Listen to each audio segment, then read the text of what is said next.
The United States of America. Unity and oneness is what we're made of. One nation under God, it's plain to see. We're showing the whole world what a country should be. United we stand in America, hand in hand in America. Together as one in a land that we love. United we stand in America. One out there, welcome to Changing Times. It is Wednesday, April the 8th.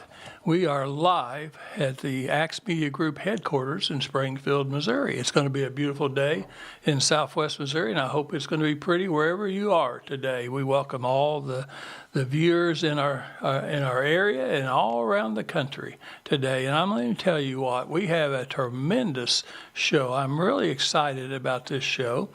We're going to be doing something today that we have never done before.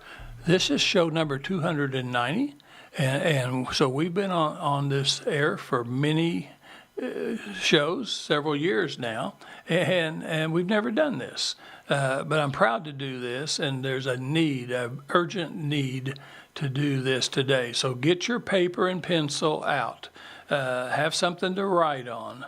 And we're going to tell you something that's going on in Springfield, Missouri, but it needs to go on, and it probably is somewhere in this country, just like what our guest is doing. So our guest is Amy Blansit. How are you doing? Not too bad. I agree with you. The weather is 77 out there. It's going to be a beautiful day, and I love spring. Yeah, so. it's a beautiful spring day, and Amy Blansit is someone I've known for quite some time. I've admired her. I respect her. She is a difference maker. She is an ultimate difference maker. And your whole staff, the people that sent me all this information. They're amazing staff. and all the things that you do for people. So let me tell you real quickly, and then we're going to talk about the fundraiser, and then we'll kind of get started with the show. So we're going to be fundraising the entire 50 minutes of our show, okay? And I know you may not be able to watch all 50 minutes, but go back and watch. You can always watch our show after the fact. And you can go back and watch the very first show, Human Trafficking. You can watch any show. Today, what I really like is we always talk about social issues, social causes, problems, serious problems. But you know what? If you watch the news and you watch, you read newspaper, print, or magazines, or you listen to the radio, there's not solutions. I will tell you today, folks, there is a solution. Miss Blansit, Amy, has solutions. They are providing solutions for a serious problem of homelessness, affordability, people that can't afford to buy their first home. It's not like it used to be. Okay, so today we're going to be raising money. And Dennis, I don't know whether you want to explain what we're doing on this fundraiser, how they can do it while our show's going on. And then after our show is over, for the next week, 2 weeks, 3 weeks, think about what you heard today and share it with other people and pray about it, because we need to help. Okay. The place to donate is right on the screen. Okay, the place to donate is right on the screen, and please think about it, pray about it, talk to groups, a lot of different groups. I know that a lot of people this is a hard time for people in this country, but you know what? This is the best country in the world. And so even though it may be a hard time for some people, we have people like Amy Blansit and her staff that every day they're working to help bring people into their first home that they ever own. And they do many other things that we're going to find out about. So keep looking at that screen, and we will talk about fundraising every so often in our show, because this is extremely important, okay? So one of the things that you guys gave me is some really good talking points that I just want to kind of look at and glance at. I want to tell the audience before we get started. You and I have got some really good questions we want to go over, but this is one of the biggest problems that we really have in America right now is affordability. Affordability for housing is extremely important. Affordability for food. Affordability for gasoline, affordability for everything that we do. We've seen our expenses go up. I look at where I live, and I've seen utilities go up. We've seen home insurance go up. I haven't had a wreck in 40 years, and I see my car insurance go up, and I'm an old guy that doesn't drive near as much as I used to drive. Why would my car insurance keep going up? And my wife, she hadn't had a car accident either. She hit my car in our garage, and we paid for that. We didn't report that to insurance. So come on. Why would we all face all these expenses? And our money is not going up the same way. And here's one of the facts that I thought was very interesting that the staff shared. 770,000 Americans are now experiencing homelessness. It's not just veterans. It's not just older folks. There's a lot of young folks. There's a lot of people for all kinds of reasons. Some of them have mental health illnesses. Some of them have drug addiction, alcohol addiction. Some of them just are trying and they can't get to the next level. I think that homeownership is one of the most important things that this country has ever done. If you can finally own a home, that's your savings account for later on as the value of the home keeps going up. And then a lot of people, that's how my wife and I did it. We started out with one home. It was what you'd call a starter home. And then you get a bigger home, and then you trade for a larger home. And eventually you can build a big home if you want to. But you have to start somewhere. So if you're renting forever, because rent's real expensive anymore. It is. And so if you rent, all these homeless people, 770,000, that's getting close to 1 million people. That's just not right. So I want to start off with our first question. So, Amy, why does this moment feel different than anything that we've ever seen before? Absolutely. So one of the things that we're really seeing in this growing gap between individuals that are able to afford or not, or that these efforts for opportunity, there are many layers to it. As you mentioned, people are working hard. They are doing the right thing, and yet they still can't access the different things that help build that stability. And that is especially true when it comes to housing. We've seen, obviously, elevated costs, as you mentioned, but that also is the supply chain that is still affecting housing. So we thought about the supply chain a lot in COVID. We heard about it, but it actually had some of those things that had already been occurring in housing where there were restrictions. So in Springfield and many other communities, restrictions include the size of lot that you have to build on. And we're out of land in our city structure. And so it's really that supply chain and also the way that we're expected to build. Rising oil costs right now are increasing the ability for us to purchase wood because of the cost of transportation, but even all the way back to the manufacturing of the wood. But you talked about solutions. We definitely, with the Drew Lewis Foundation, still see that there's a lot of hope in programs that do work, that can adjust even with those increased expenses and find opportunities for individuals to thrive.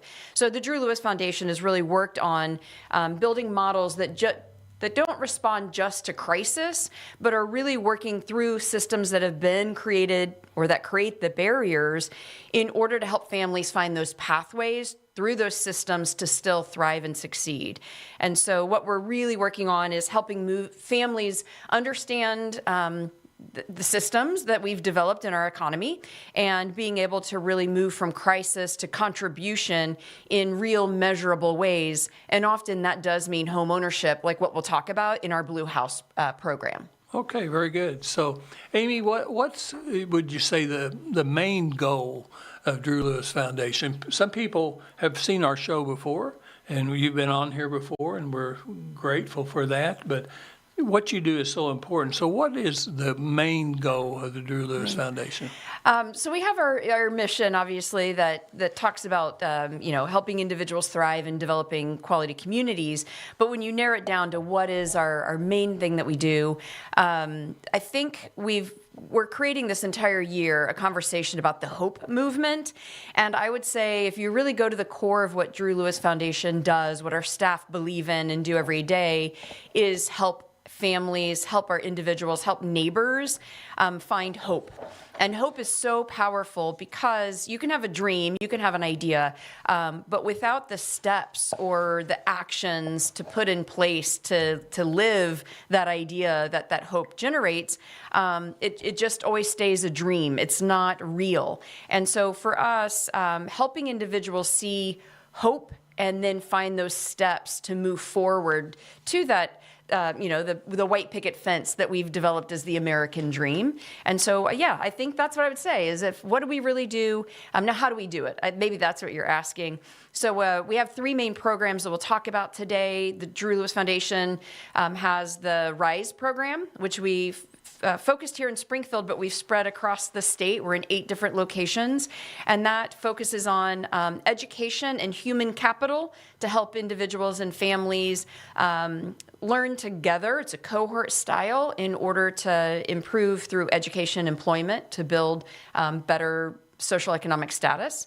We have our housing initiative, the Blue House Project, which focuses not only on home ownership, but also neighborhood revitalization. So it's concentrated efforts. And then through the Fairbanks, we've created a third place. It's a mixed use of multiple nonprofits that all serve similar populations, but by coming together, we're able to serve more deeply and at a less expense to each of the nonprofits by sharing and collaborating. So it's kind of like a one-stop shop. You can get a lot of help from different people. Yeah, and Springfield's done a good job about creating kind of one-stop shops. We have things like the O'Reilly Center for Hope for individuals that are experiencing homelessness currently. And then with the Drew Lewis Foundation, the nonprofits we work with are all the next step. So you have some housing stability, but you're still paycheck to paycheck, living in crisis. The housing issue in Springfield and across our nation is so big that a lot of it comes back to how do we help individuals create that housing stability. It's very difficult to move forward. It's very difficult to sign up for education or to advance in your current job when you are constantly worrying about your house. Is it stable? Can you afford the utilities because you're in an older home with a landlord that hasn't done updates, but you can't afford to move or do anything else?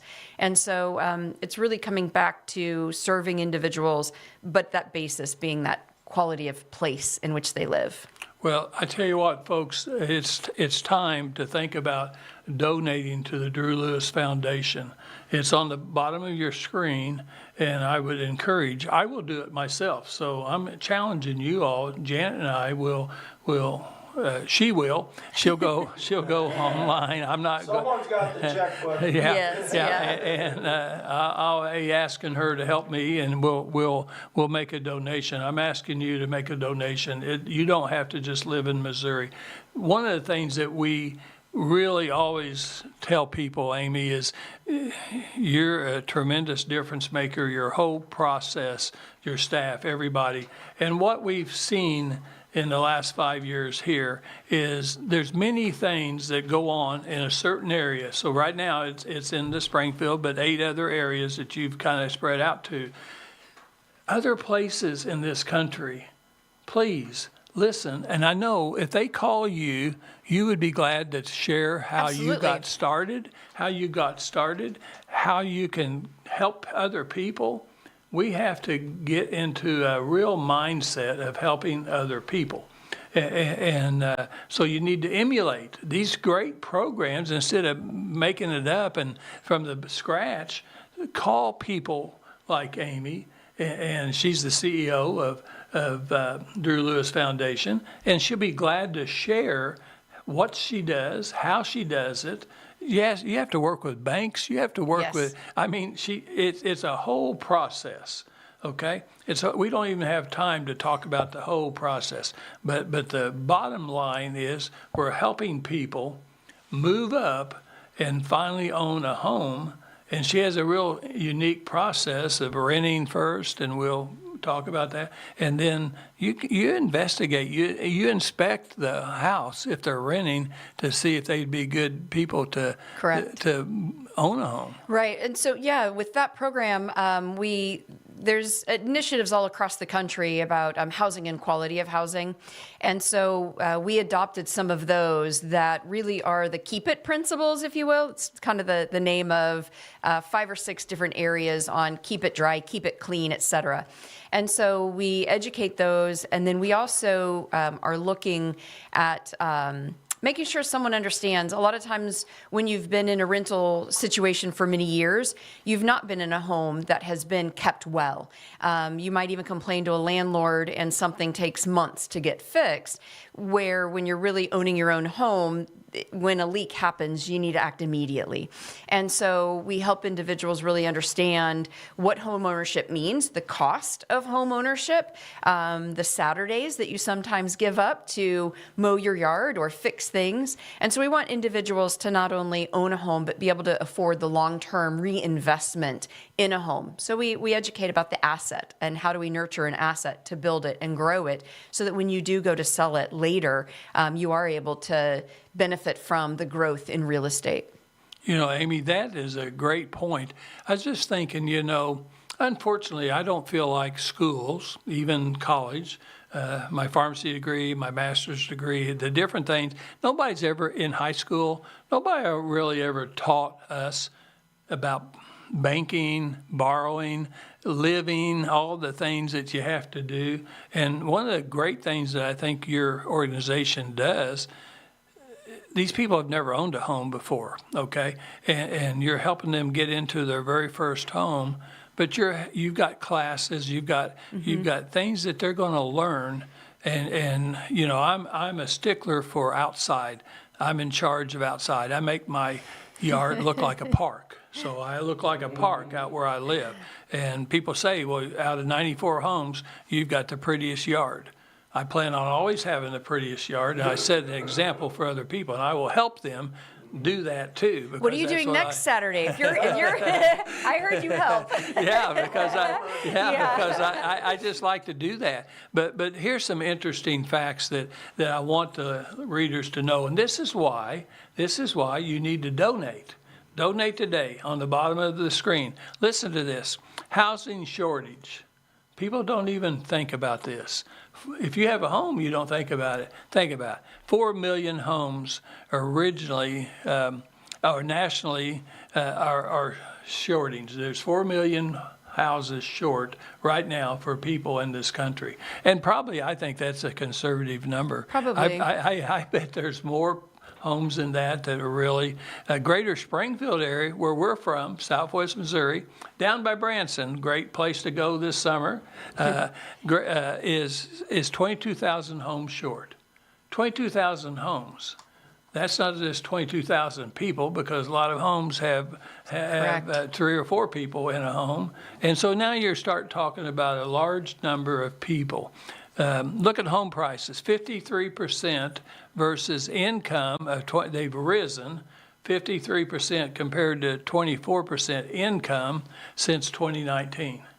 It's a short time for that kind of increase. It's not very long. Mm-mm. And then unfortunately, I think when COVID hit in 2020, we've seen the county prices and you've seen your home prices, everything went up a lot higher. Mm-hmm. And a lot of the stuff have stayed up high. They haven't gone back down, which I think is another problem.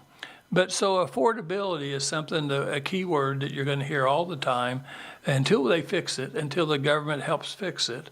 And you're trying to fix it. The value is in 2026 is really an issue of affordability. Mm-hmm. Okay, it is. And then they say 87% of Americans feel a cost of living crisis. I really do believe that. We had Yeah, that number is, we talk about the cost of living. So we're seeing that the middle class has shrunk. And so we've seen an increase in upper and especially the middle upper class. So that's a family of three that's maybe they're making $115,000 or higher. It's typically in our country a dual income household to make that. But then we're seeing that our poverty group has increased. So even those, though, that are in that upper middle class, for the love of large trucks and large houses and fuel consumption, food costs, we're seeing even though they might be in the upper middle class, they still are feeling the effect because they're still living paycheck to paycheck with the amount of debt that they have also entered. So it's not 87% of Americans are in poverty. It's 87% of Americans are generally debt strapped, and any increase is going to affect them regardless of that income. And so we are seeing it across the board. Of 87% of our population feeling the struggles right now. Housing is a big piece of that. For the housing shift that we see is that, again, if you're in that 100,000, you can make housing choices. So in the Springfield area, when we talk about 22,000 homes short, people that we talk about and give this number surprise. This data comes from HUD. They look at the numbers. They look at the growth. In Springfield, as just was announced, last week, that in the greater Springfield area, so it includes the surrounding counties, that our numbers are now at 500,000 individuals. And so that's really a tipping point for a lot of businesses. Look for companies that hit that point, knowing there's enough consumption and enough employee in order to build where that growth is happening. So as we're experiencing this growth, again, I mentioned it happens in Christian County. You're probably aware of the struggles that are there. It happens in Springfield, to where in cities we have a lot of constrained building code that prevent us from being able to build in density. It prevents us, or maybe the infrastructure isn't there because we're sprawling. And so there's an expense to the developer to then put in the infrastructure, which has to pass along to the individual. So the average person in Springfield can afford a home of about $155,000. But the average home that's on the market or being sold is closer to $250,000. Right now, it's very difficult to build a home or even to renovate a home to bring it to quality for it to be in that $150,000 range. And so that's where Drew Lewis Foundation is really filling a need, to where we are able to, through amazing donors, through individuals who maybe own a home in our older neighborhoods that are willing to sell it to us below what market would bring right now, knowing the programming that we do, and then through donors and grants that allow us to go in and fix things that otherwise make a home potentially unlivable, foundations crumbling, that sort, in our older neighborhoods. We're able to then build and create a quality home to start helping reduce the 22,000 home shortage, and we're also building new homes. And so even though we might only be building 15, or in the next 3 years we're hoping on a new project to build another 40, it's a drop in the bucket, but because of the neighborhoods we reinvest in, other developers come alongside us. And so it's really reinvesting in areas of Springfield that have long been overlooked, that have higher crime, but those reinvestment dollars help bring down crime, help reinvent community, and revitalize those neighborhoods. Well, that's very good. We've kind of talked about this, Amy, but I guess my next question would be, and I see it and you see it, everybody sees it, but what do we do about it? A lot of people are working more than one job full time. It takes, if you're a married couple, it takes two people working today. Very rarely would a lady or a man be able to stay home and one person work. Many people I see down in Christian County have 2 or 3 jobs. And so why do you think we're seeing all that? Yeah. So, a lot of it is systems. It's not just an economic issue. We like to put blame. It's easier, I think, in our mind to blame someone for creating they're making mistakes. They've got to be at error. It can't be the systems that we've put in place, but it really is systems failures. And in this, when we look at how we build stability, it does take, when I talk about systems, we work with banks and we talk with banks about banking and how do we recreate trust in individuals who have exited the banking system. And so it's the real estate system to purchase a home, the down payment, all the things that it takes. It's a month of work to buy a home, as it should be. It's a huge purchase. But we don't really think about middle class being systems and all the things you have to know and learn to function in those systems. And so those systems haven't really kept up with reality, and then wages also have not kept up. And this is a difficult thing because we can say, well, just increase everyone's wages and they can pay for more. Well, if you're the employer, as I am, it's like, well, where are those wages going to come from? Many, especially in small companies, it's not just as easy as increasing wages. In our larger companies where we've seen upper level bloat, it definitely is, there is opportunity there. So one, wages haven't matched the housing cost.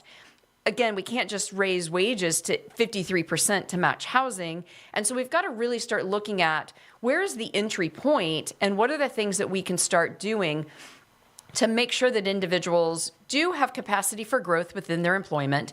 That means they generally need education, certification to keep up with where we've advanced in technology, where we've advanced in the work that we do in the workplace.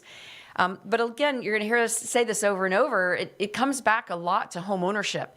In our country, one of the few ways that individuals that don't have familial wealth can build wealth and asset is in home ownership. And that has disappeared for families.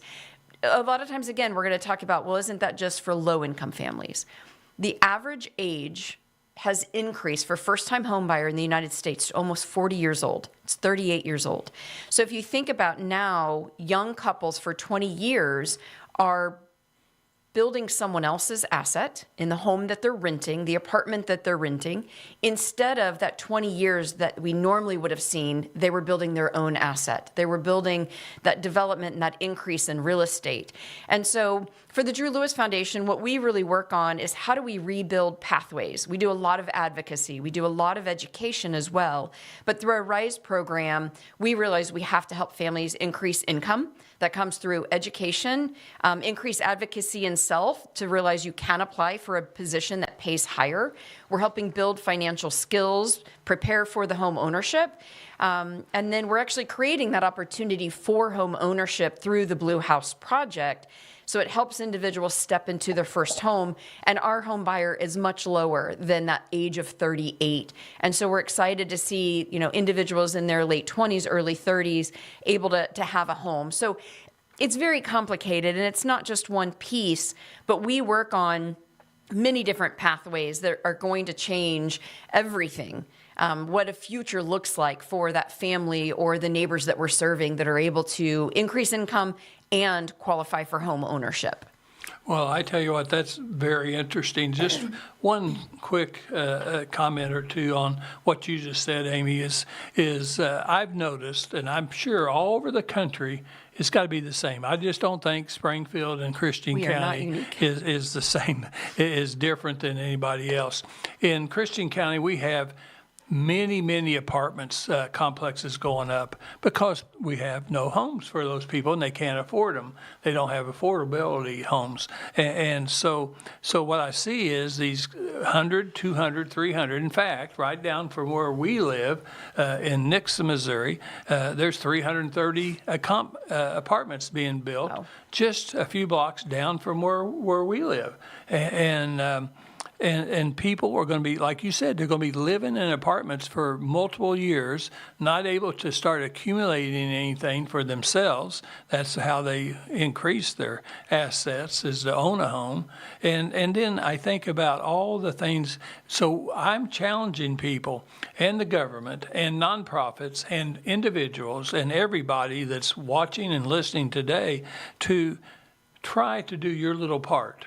You can donate money. You can call and see if you could be of some service in with Drew Lewis Foundation or any other group. Help solve this problem. I'll give you one example of how serious the problem is. Even after you own a home, for these people that are lower income people, good people, this past year in December, we pay our taxes every year, property tax, personal property tax, by the end of December.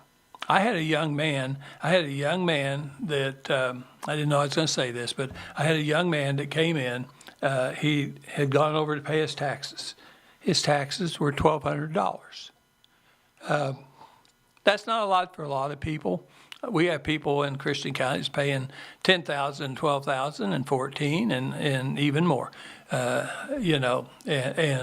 Back in I know when I had my pharmacy company, just my corporate office and my warehouse was $38,000 for property tax. Okay, so people.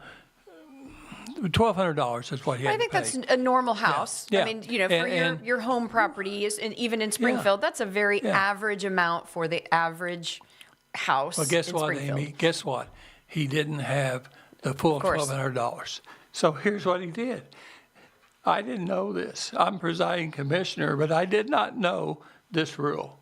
He thought he would just give them the $900, owe them $300, owe the county $300, and he thought that he would make payments in January, February, and March, $100 each month, and it'd be taken care of. They explained to him that no, you have to pay 100%, you have to pay it in full, so he would not accept any money. What that meant was that starting in January, there was penalties each month, plus interest. So the $300 that he was short actually turned out to be more than $300 because the penalty was on $1,200, the interest was on $1,200.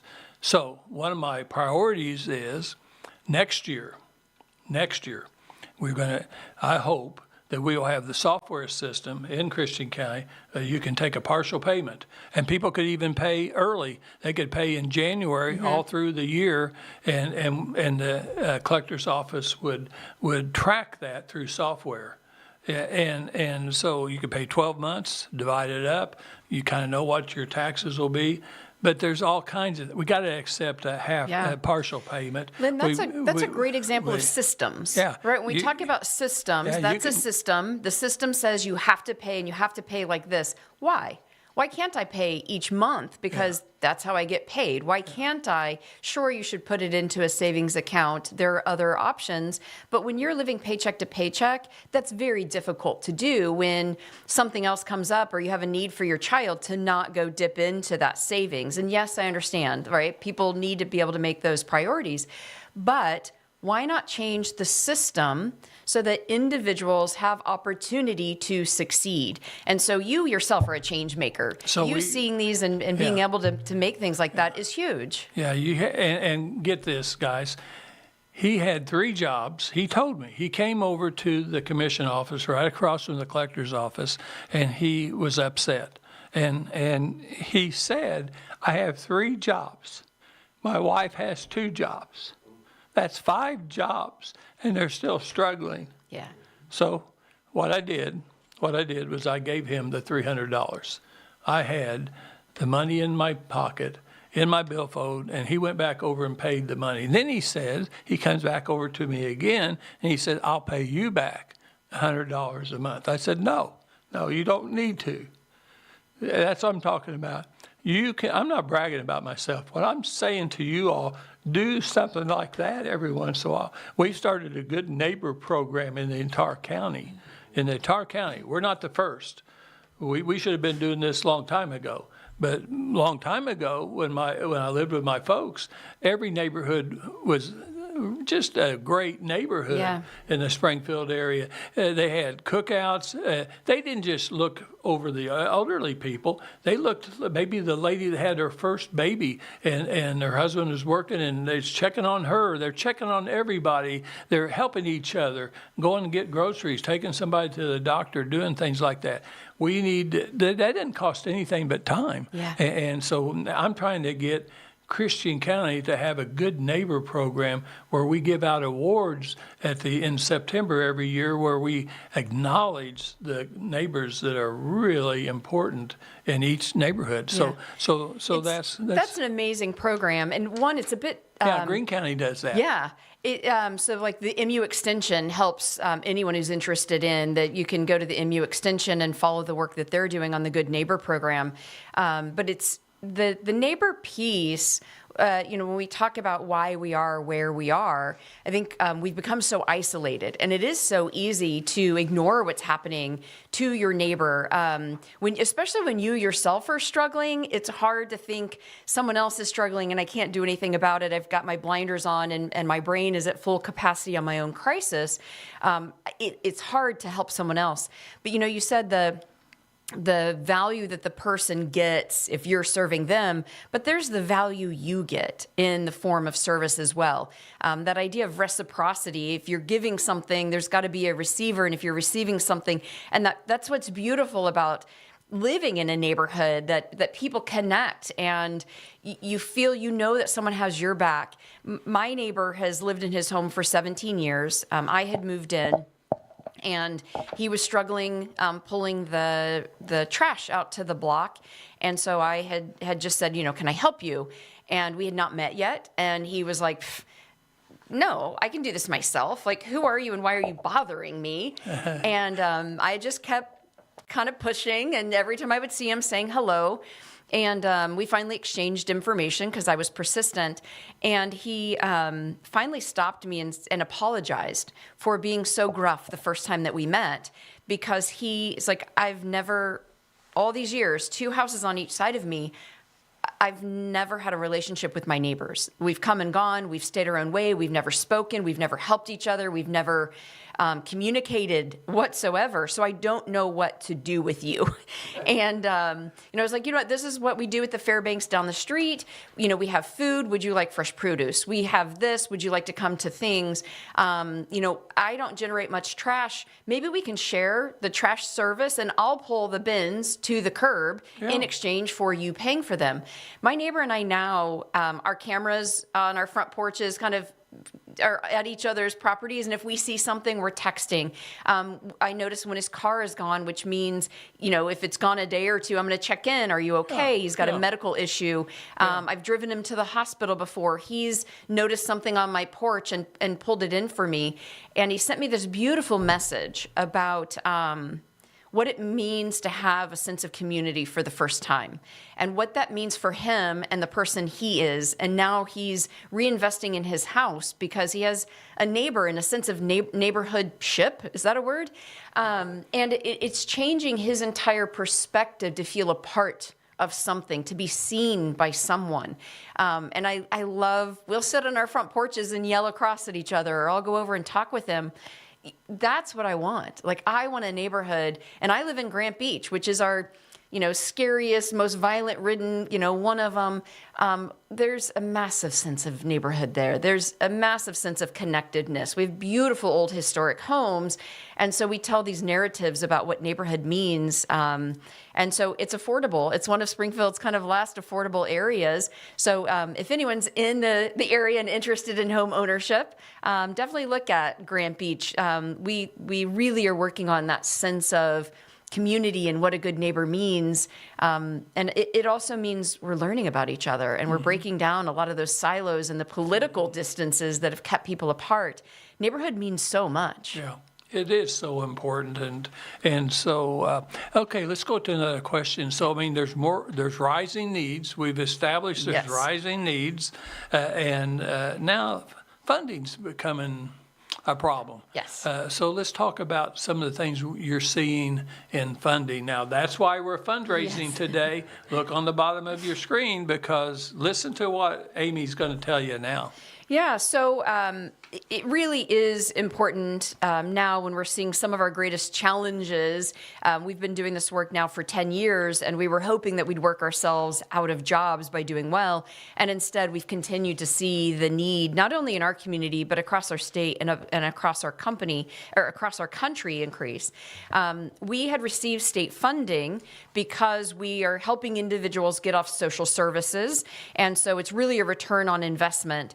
And this year we're losing $700,000 on funds that were really helping us serve families across Missouri. This is not just Springfield.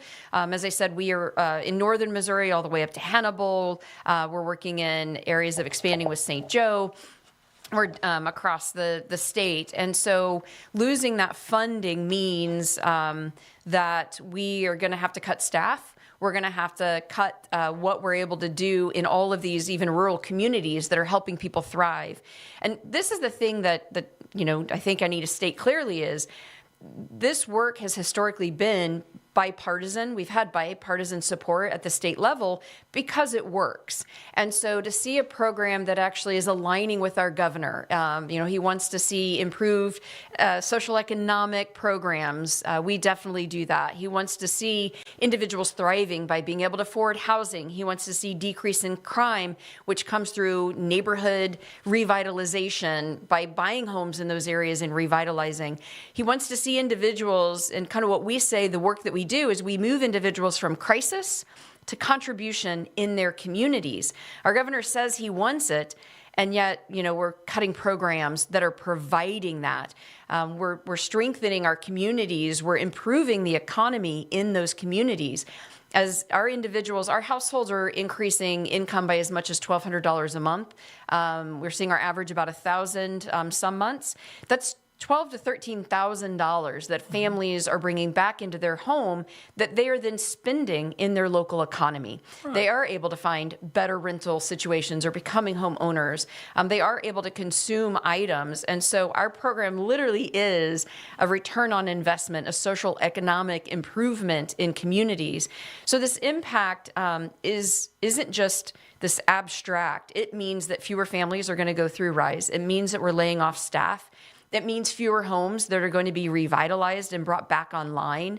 And so this slowed expansion model that we had for our state is going to have concrete, detrimental change. And the opportunity that's being developed across our state is being cut. And so, it's really for the community to step in and say, this really matters. The programming that we do, the services, the people that we serve, it really matters because we are known as an investment program, and we're seeing that change every day. So yeah, this cut is more than just Springfield. It's going to affect across the state, the programs that we've been doing, the number of families that we move off of.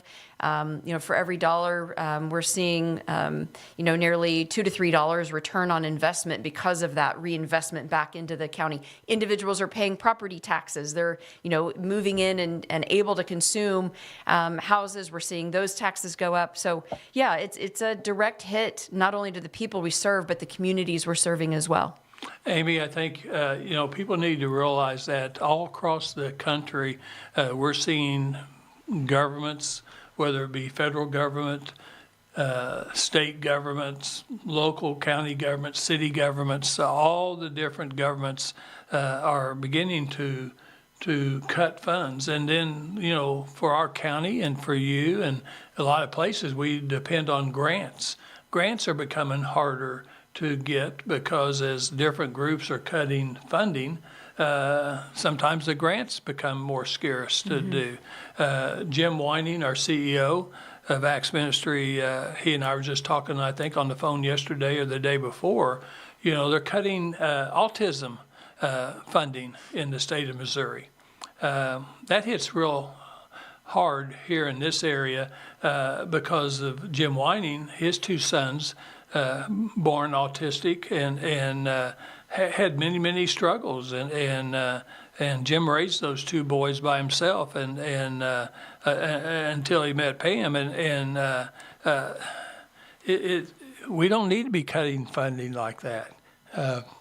I was telling Amy before our show started, I've got a granddaughter with a born with a shadow on a chromosome. I don't even know what that means. I didn't know there were shadows inside your body. I mean, I know we got a solar eclipse and different shadows out there, but I didn't know. I don't understand all that stuff. But she's not diagnosed autistically. Actually, she'd have been better off if she had been diagnosed autistically, because she's in a very small. It's a rare category. Rare category, and they don't know what to do with those people, so they cut them too. and so we have a lot of issues that we need to make sure. And the thing that always bothers me, I don't know whether it bothers you, Amy, or Dennis, but I bet you it does. And I'm not knocking the space program. I'm going to use it as an example because we've got 4 great heroes up there flying around the moon. They're going to be coming back home here pretty soon, and that's amazing. That's an amazing feat. But think how many, it's not millions, it's billions of dollars that we're spending on the space program. I don't know. I won't be around to see the final results, but we choose what we spend money for. Yes. We make our own priorities. And I challenge the government, people that are cutting funding, to figure out where your real true priorities should be, okay? That's all I know, is figure out where your true priorities are. It's kind of like, and I'm a Chiefs fan, and I'm a Royals fan. I love sports. I played a lot of college sports and played a little pro tennis and stuff. I know sports. I love sports. But I didn't want taxpayers to pay for the Kansas City Chiefs stadium, new stadium, and I didn't want to pay for the new Royals stadium, because the people that own those franchises, they're not millionaires. They're multiple billionaires, and so they need to pay for their own, because there's a lot of us that can't afford to pay for it. But I didn't want us to lose them in the state of Missouri. Right. And because that's also a financial hit to the state of Missouri. Yes. So you see, we all can figure out where the priorities are. And I just challenge and I pray that the government will always try to figure out, because it seems like the little people, the people that are the poorest, the people that probably have the most need, are the ones that get cut the first. I think when you use the word, the little people, really what we mean by that is the ones with the littlest voice. Yeah. Right? So, we talk about these people and that. Well, these people are a greatly increasing number of individuals that are struggling, and they often have the littlest voice. And so, it is important that you're looking at where money's being spent. We're very open about what it is that we do and the numbers. We have data reports that we submit to the state every month on what our outcomes are. And if they're decreasing, we're going to analyze why maybe is this happening. We actually do adjustments based on did the economy improve and everyone in the state of Missouri went up, or was it only our program? So very data-based, very scientific behind the work that we do, even though it's very social and human centric. But looking at the state budget and calling your representatives, both on the House and the Senate side, we were pushing that information out to public, because you can look at the budget and you can ask, okay, my tax dollars are paying for Drew Lewis Foundation or another nonprofit. And when the state elected officials say, well, there's no money, but you see maybe $2 million going to another organization, and you know that money is not going to stay in our state, you need to make sure you're calling your legislators and saying, I don't feel that that's where my tax dollars should go. We want it to be on programs that if it's my money, I want it to stay in our state. I want it to build our state. I want to see other people thrive in our state, so that as an employer, I have better employees. As a home builder, I have better individuals that are, the individuals are better positioned to purchase the homes. And so we do need to build within we do need to see that our money is going back to making sure that families who have a child with special need, or a family who's working but there isn't a livable wage, who needs that assistance so that their child can be in daycare, so they're able to be a dual income household or a single income household and able to work and able to contribute to our economy. And that's the work the Drew Lewis Foundation does. Not only help building families create that capacity, but we take that little voice and we amplify it. We advocate. We even help by going up. We'll even take some of our families with us to Jefferson City so that they can learn how easy it is. Anyone can go up there and be a voice. Anyone can stand in front of their legislator as well as others to communicate what's happening. As legislators, I imagine for you it's difficult to understand all the things, all the programs, the billions of dollars that are being spent without individuals coming and calling or being in front of you to explain how that actually trickles down into the effects of what funds or money or programs or systems or policies create. And so that's a big thing, is how do we take little people, not little people, how do we take little voices and amplify them? Because those voices matter the most. They generally are the ones that are the greatest affected by change, but no one's listening. Yeah, very well said. I tell you what, Amy, we are going to run out of time. I'm going to talk about our two sponsors, and then I'm going to give you last words. Okay? So Brad Pistow is a certified fiduciary financial planner located right in Ozark, Missouri. And people are going to say, well, I don't live in Ozark. I don't live in Missouri. He's licensed in 18 states. Now, that's not all the states, but guess what? He knows people in the rest of the states because he goes around the country speaking about retirement planning. He has the 2 #1 best-selling books on Amazon. Go to the bookstore, go wherever you want to go to buy a book, and you can find Safe Money Matters and Bulletproof. You can call. This is why you need a paper and pencil, and be sure you know we're fundraising today for the Drew Lewis Foundation. But listen, if you call 417-581-9222, 417-581-9222, you will get, they will send you a book, both books, one book. They'll send you all the information. There's no charge. Anytime you talk to Brad Pistow, there's no charge, okay? And that's one of the reasons why he's a fiduciary. Not every investment specialist or stockbroker or whoever, they're not all fiduciaries, okay? Fiduciary means that they will always have your best interest at heart, not theirs, okay? That's not everybody in this country, okay? So I highly recommend Brad Pistow.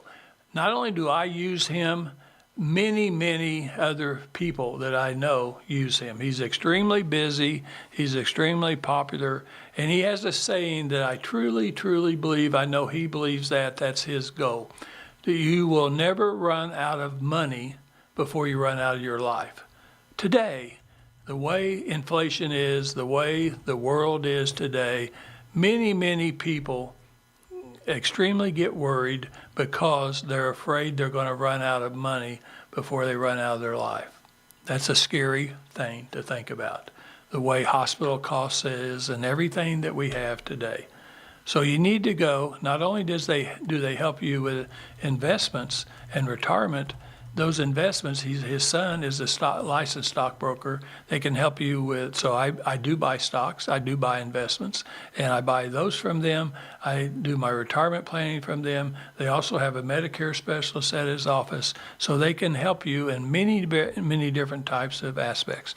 So be sure and use Brad Pistow. Let him know that we recommended him, and you can call him. For all the people that's out of this area, call him, test me.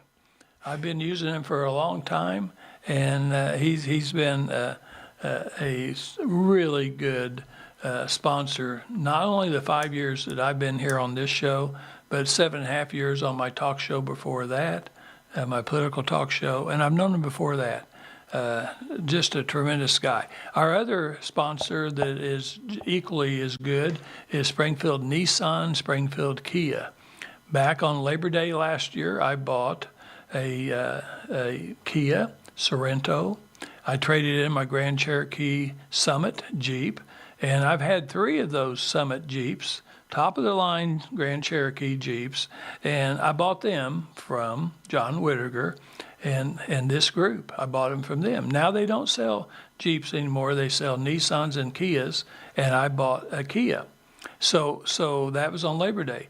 My co-host that you don't see today, because she's got 5 weeks left up in Jefferson City, so I'll be glad when she gets back, she bought a Rogue, a Nissan Rogue. And we both got 0% interest. We got all kinds of things given to us. Not because it's our show and they're a sponsor. It's what they do for everybody. So again, you're not in Springfield, Missouri. You can call 417-882-3838, 417-882-3838, and Susan will answer the phone. I just talked to her yesterday because I need to get an oil change Friday, so I made an appointment. Guess what? She is one of the best, and same way on over there on Brad Pistow. They have the best people that answer the phone that I've ever seen. I am a stickler for customer service. I want to know the name of the person that I'm talking to. I want them to be able to absolutely do what I need and send me to the right people. These are the best I've ever seen, is these two ladies, and they will take care of you. And people, I think they got business from 8 different states. People come in from 8 different states to buy a Nissan or a Kia. And they've been in business almost 50 years, family-owned, one of the oldest family-owned car dealerships in Southwest Missouri. All righty? So now, last words. Last words. So as you said, today, fundraising. So I think it's important to kind of bring that up again. For us, I mean, a monthly gift is great. Even $25 in consistency helps us plan and grow. One-time donations towards housing or programming. Businesses can partner with us to help us scale impact. And then bigger is, we talked about advocacy and voice. So sharing the work that we do, who we are. You can send people to drewlewis.org just to learn more, or drewlewis.org/donate if individuals want to donate. Our phone number is 417-200-2223 if anyone's interested in learning more about what we do, how we align with you, and the donation that you want to make. And so again, just this idea of the work that we do really is about creating measurable differences. We do measure everything that we do, but more importantly, it's about the people we serve, the people who fund our programs and walk alongside with us. They all give me hope. And so every day it's about the work that we do, helping individuals who are in crisis, being able to step into leadership positions, improving employment, building that stability and purpose in their community. And so at Drew Lewis Foundation, we're doing the Hope Movement this year. And it's all about the idea that hope isn't just a feeling. It's something that we can actually build, and we can build it together. So when communities come together, we invest in people, we invest in our neighbors, and it's amazing to see how powerful that is. Empowering others is what I get to do every day, and it is just the most amazing job that I'm so lucky to have. And so what we're doing with the Drew Lewis Foundation isn't just helping people get by, but it really is about moving people forward up that social economic ladder. Because when individuals move forward in our communities, the entire community is going to rise with them. The entire neighborhood is going to feel different. And that's really how we can work together to turn the idea of crisis into contribution, and really serving our neighbors, but for Drew Lewis Foundation, all those across the state. So every dollar, every voice that comes together to our behalf really matters and really is put back into all of our neighbors. Amy, I tell you what, that is just fantastic, folks. One of the things that I got out of just what she said there, many, many times when people are down, all they need is a handout. Put that hand out and help pull them up. That's what you basically do. Mm-hmm. Those people are good people, and they just haven't had the fortunes and good luck that a lot of people have had, but they want the same thing. They need the same thing. We can help those people, and then they'll get jobs, and they'll be able to make their own house payment and things like that. So a tremendous thing that you guys do. So remember, this is a fundraiser. We're going to continue to do that. So every time we can put this on Acts Ministry, we're going to make sure throughout the week, we're going to let people know, I'm going to make a donation. You need to make a donation. please, well, actually, my wife will make the donation, and we'll be correct about that. Be sure and help us. We really appreciate that, and we appreciate you being here today. And most important, share this. Share Please. this show. Share this show. And we just had Easter, and share what Easter really means. And it's not too late. I know a lot of people went forward at my church. Just on my service, out of 4 services on Easter, we had over 40 people that went forward on my service. And I heard that the first service, even more people went through on Sunday, and we had 2 services on Saturday.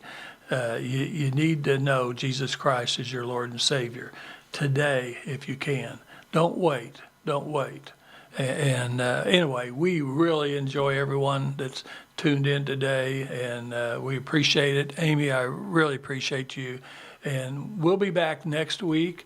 Actually, what we're going to do next week is I'm going to be in Jeff City 2 days, going up there and talking to the people we were just talking about a while ago, the governor and everybody else. I have 2 days worth of appointments, and I've got a state board meeting to go to.